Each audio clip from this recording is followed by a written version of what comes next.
Sẽ là nghe thì nó trên màn hình nhầm phí rồi biết này ca lúc mày rốt trên cái computer bảo dưỡng tại vì mình đang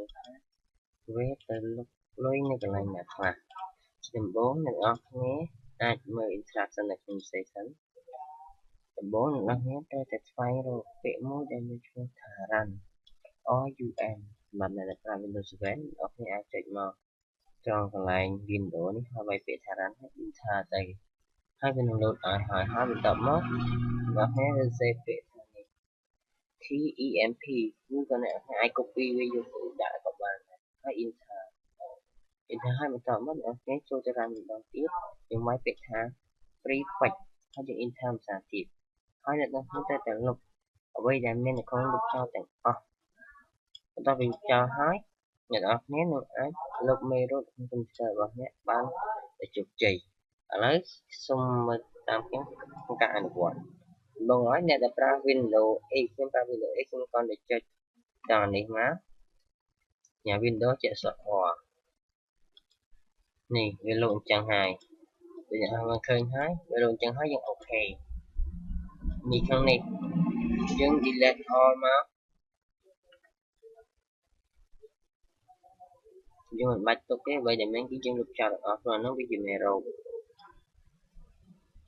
skip skip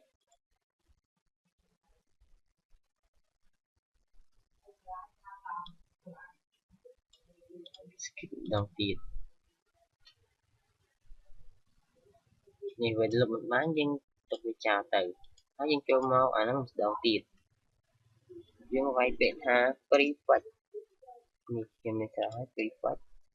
ហ្នឹងអូខេ continue ដល់មកយើង delete all វាដែរ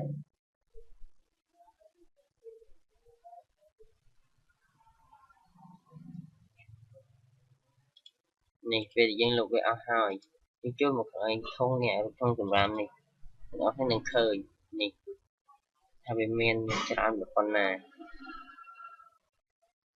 យើង delete វាអស់ទៅនេះ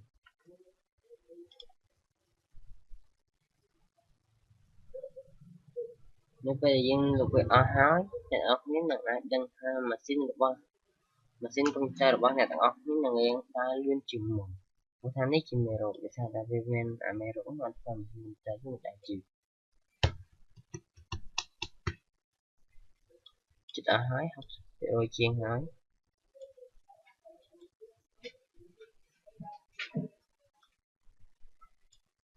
នេះអស់ហើយនេះនេះខ្ញុំណាឥឡូវវាលឿនជាងមុន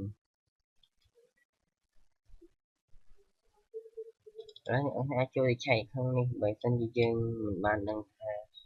ឡូវខ្ញុំសូមបញ្ជាក់សម្រាប់អ្នកដែលប្រើ Windows 7 សាជាថ្មីយើងក៏ទៅចូលមកក្នុងកន្លែង Aminoi របស់ Windows មកទៅចុចអាហ្នឹងហើយយើងចុចអក្សរ O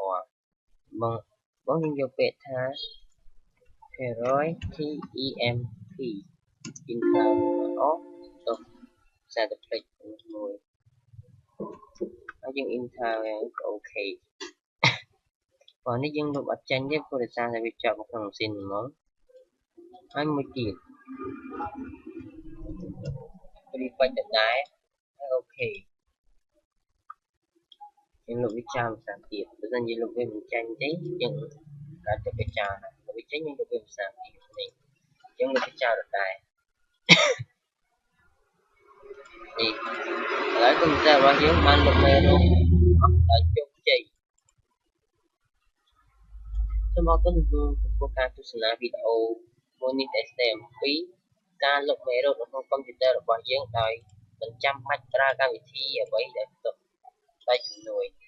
សូមអរគុណសម្រាប់ការទស្សនាវីដេអូនេះជួបគ្នានៅវីដេអូក្រោយៗទៀតសូមអរគុណ